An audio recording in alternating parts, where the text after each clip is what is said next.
Welcome to Magic Arcanum. I'm Ryan Gomez. Behind the scenes is Nicole Letson, and we're so glad you're here because it's story time. Zendikar Rising puts the planeswalker Nahiri at the center of the action as she tries to restore order to her home. Now, if you don't know her history, her methods might appear to be a bit extreme. That's why our patrons picked her as the topic for this video, and if you would like to have a say in future episodes, use the link down below to become a lore mage today. So, who is Nahiri? What is she after? And is it just me, or did WotC give her the most Karen haircut in all of Magic? We'll start with the basics. Nahiri is a core planeswalker from Zendikar. The core are humanoids with white, blue, or grayish skin, and they are masters of ropes and hooks, using them to traverse the plane from a relatively safe height. Nahiri herself, though, is something special. She's also a lithomancer, which means she can make weapons and tools out of stone in an act called stone forging. This is especially valuable to the core because their nomadic lifestyle demands that they travel light. Being able to create new items out of the raw materials around you is great, but a stone pickaxe in Minecraft is like one step up from wood, right? Maybe the rocks on Zendikar drink a lot of milk and are stronger. I don't know. Anyway, Nahiri is also several thousand years old and is what we call a pre-mending planeswalker. Like many other pre-mending planeswalkers, the years have not been kind to her. Let me back up. We don't know what caused Nahiri's spark to ignite, but we do know one of the first people she met was Sorin Markov, and the two became friends. Sorin treated Nahiri almost like a daughter and taught the inexperienced planeswalker much about the multiverse. In their travels, they discovered the Eldrazi and witnessed Ulamog devour a plane whose name has been lost to history. Eventually, Sorin and Nahiri also met Ugin, and the three realized working together they could stop the Eldrazi. Their plan was to create a trap, a sort of prison, on a plane with abundant mana that could be used to lure in the Eldrazi. Each of the three would have their own role to play. Nahiri, with her lithomancer powers, would create magical hedrons, which would then be inscribed with powerful runes and connected to the plane's ley lines by Ugin. Sorin would be both scout and bait, keeping an eye on the Eldrazi until the time was right, and then directing their hunger toward the trapped plane. Ultimately, it was decided that Zendikar would work best for hosting the prison, and this is a huge part of Nahiri's identity and history. She trusted her new friends, Sorin and Ugin, and believed that they were powerful and wise and would be there to help her again should the Eldrazi ever manage to escape their carefully constructed prison. So, with strong faith in the others, Nahiri agreed to use her home of Zendikar to trap the world-eating Eldrazi. She even agreed to stay on as warden and keep watch while Ugin and Sorin got to go freely about their other business. Over the course of many years, the bonds that held the Eldrazi in place began to weaken. Nahiri had been in a sort of meditative slumber herself, and she awoke to find a problem worthy of calling her friends for aid. Now, I'm not clear how a magical interplanar distress call is supposed to work, but somehow Nahiri did signal her allies. They never answered. So Nahiri tightened the straps on her Stoneforger overalls and took care of business herself before leaving Zendikar to go find Sorin and ask him why he didn't show up to help.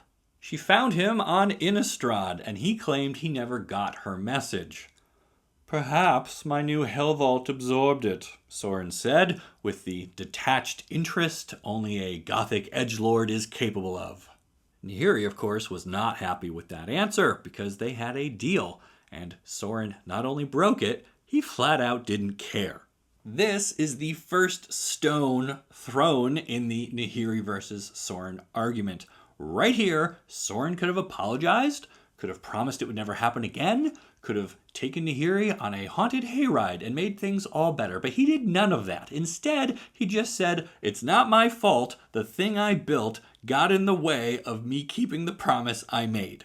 Up until this point, Nahiri had been a white-aligned character, but I think right here, something in her snapped after babysitting the Eldrazi for thousands of years and then being told by her friend and mentor she needs to chill. If raising my own daughter has taught me anything, you don't tell someone who's on the edge to chill. Anyway, Nahiri attacks Sorin, which I guess is the second stone thrown, and so now you can say both sides are responsible for escalating things to a point where a literal guardian angel has to get involved. That's right, Avacyn herself swooped in to protect Sorin, her creator. She battled Nahiri for a little while until Sorin put an end to the whole thing by sealing Nahiri inside the Hell Vault. So real quick, the Hell Vault was a giant stone monolith, not unlike one of Nahiri's hedrons, that Sorin had created to act as a prison for some of the really nasty stuff on Innistrad. It seems he learned a lot more from Nahiri and Ugin during their encounter with the Eldrazi than he let on. Anyway, into this meat locker goes Nahiri, and in an ironic twist of events, sometime later, Avacyn also got put in there.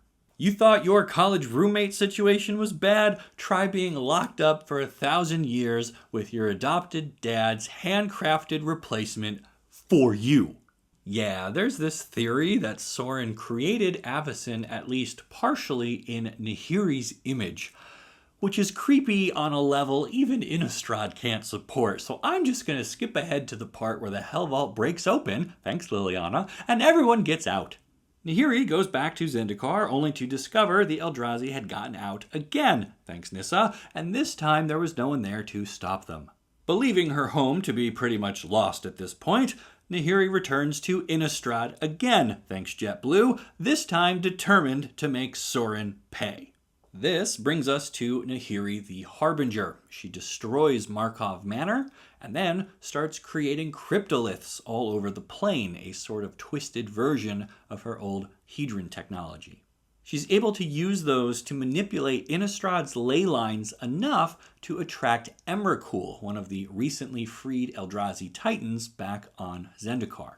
Emrakul arrives on Innistrad and starts driving people mad and causing some of them to mutate into horrible tentacle monsters. Unless you're into that, then it's not horrible. Right, Nicole? Anyway, Sorin, meanwhile, had rallied the other vampires of the plane to stand against Nahiri, including Olivia Voldaren and her bloodline. We've been told a vampire wedding is in our future, so I am putting Vegas money on it involving the Markov and Voldaren houses, if it's not just straight up Sorin and Olivia. So there's this big climactic battle in which Sorin and his blood drinkers go up against Nahiri and her cultists. Nahiri is at the top of her game and traps Sorin inside a rocky portion of wall, leaving him to watch Innistrad be consumed by Emrakul, feeling just as helpless as she did when he trapped her inside the Hell Vault. Now, ultimately, the Gatewatch was able to defeat the Eldrazi both on Zendikar and on Innistrad. Sort of. It's a little more complicated than I can explain here, because today we're just interested in Nahiri, who shows up again in War of the Spark. Sorin was also there, although we were never told how he got out of the wall. The whole thing is played up as a joke, with the two of them resuming their blood feud amidst the invasion and destruction of Ravnica. They did stop fighting each other long enough to help defeat Nicol Bolas and his army of Eternals, but then quickly vanished, destinations unknown. That is, until Nahiri showed up again, back on her home plane of Zendikar. Heir to the Ancients is a reference to her new plan to quiet the Royal of Zendikar using powerful magical artifacts left behind by the core of generations past. This puts her in direct conflict with Nissa, who would rather let the plane heal naturally from the scars left by the Eldrazi invasion. Plus, silencing the Royal means death for a lot of her elemental friends. So those are the broad strokes of Nahiri's story. She believes she is the true guardian of Zendikar after using it to trap the Eldrazi and then enacting her new plan to use ancient technology to restore it to glory. A lot of her identity is tied into the plane itself, and that's probably because she's one of the least well-traveled planeswalkers we've ever seen. I mean, she spent thousands of years making sure the Eldrazi stayed locked up before being locked up herself for another long stretch of time on Innistrad.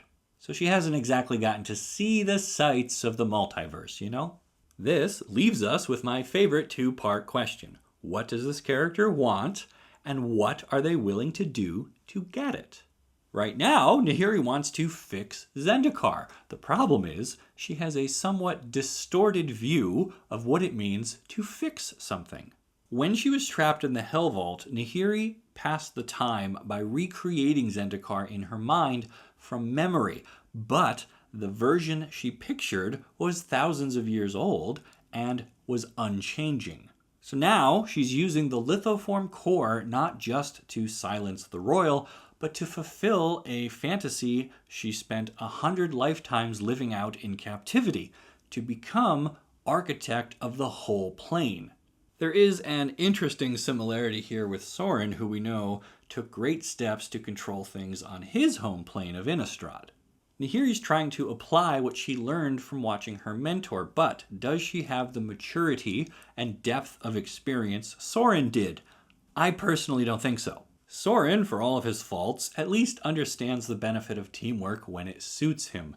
He partnered up with Ugin and Nahiri to stop the Eldrazi, not because he wanted to make friends. He was only trying to protect his own home, and he was willing to use Nahiri to do that. Which brings us back to the second part of our character study on Nahiri. What is she willing to do now to see her perfect version of Zendikar become a reality? Well, based on the early chapters of the story and the animated trailer, we know she's willing to kill people to make it happen. She used Akiri and Zareth to help retrieve the Lithoform core and was willing to let them both die if it meant she got to keep possession of it. And she's been willing to fight Nissa. Now, as I write and record this, the Zendikar Rising story is still ongoing, and I will have my full recap of that once it's complete. For now, though, we can just say Nahiri clearly is unwilling to work with anyone who does not share her exact vision for a perfect Zendikar. And that leaves her pretty much alone. But again, for someone who spent so much time locked up alone, that's pretty much all she knows. The only companionship ever really shown to her was by Sorin, who then put a knife in her back pretty hard. So it makes sense she doesn't trust anyone. Nahiri, in this present mindset, is a great example of a white-aligned villain, which is pretty rare for Magic. White is often the color of unity and togetherness, but it's also the color most likely to push its beliefs on others, even willing to force them to conform if it thinks that's what's best for everyone. Which is exactly what Nahiri is doing. She is convinced that Zendikar was at its best when the core ruled everything from their skyclaves, before the Eldrazi left their mark everywhere, and before the royal had become a defining feature of the plane. And her red streak provides the driving passion behind her desire to wind back the clock. We see this character flaw in a lot of pre-mending planeswalkers. Their nostalgia for the past motivates their actions in the present. To be clear, Nahiri experienced the mending very differently than anyone else because she was locked in the Hell Vault when it happened. But she is still not as powerful as she was when she sealed the Eldrazi away thousands of years ago. That doesn't make her any less desperate to regain some form of control, and for her, that means bending the landscape of Zendikar to her will.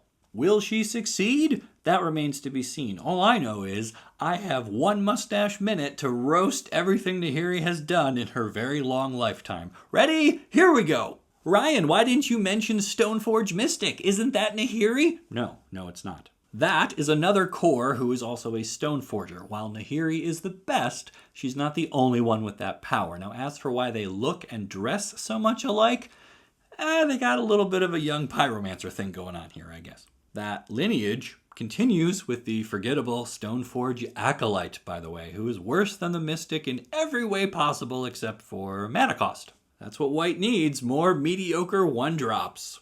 You know, for being an expert forger, Nahiri seems to make the exact same stone sword every time. Her biggest trick is just making more of them. You can tell she's really mad in Nahiri's wrath because she has 5. But then there's Nahiri's stone blades from War of the Spark. She doesn't even bother to make handles. She's just running around holding 2 glowing hot stone blades, somehow.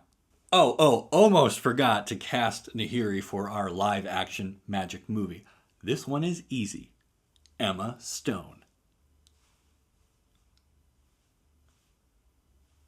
Structural distortion, wow, say that 3 times fast, shows us that Nahiri not only is great at making artifacts, but at unmaking them as well. She can also exile lands, which is a really interesting mechanical space that I think she should get to play in more. Exiling your opponent's land until end of turn would be kind of like a white taxing effect mixed with red's regular land destruction, or exiling and then returning your own land would reset landfall triggers and kind of provide a little burst of mana like a red ritual does. Which version of Nahiri is your favorite? How would you design her card to better match her character? Let me know down in the comments, and then make sure you like this video and subscribe to the channel so you don't miss the great stories you'll only find here on Magic Arcanum. We'll see ya.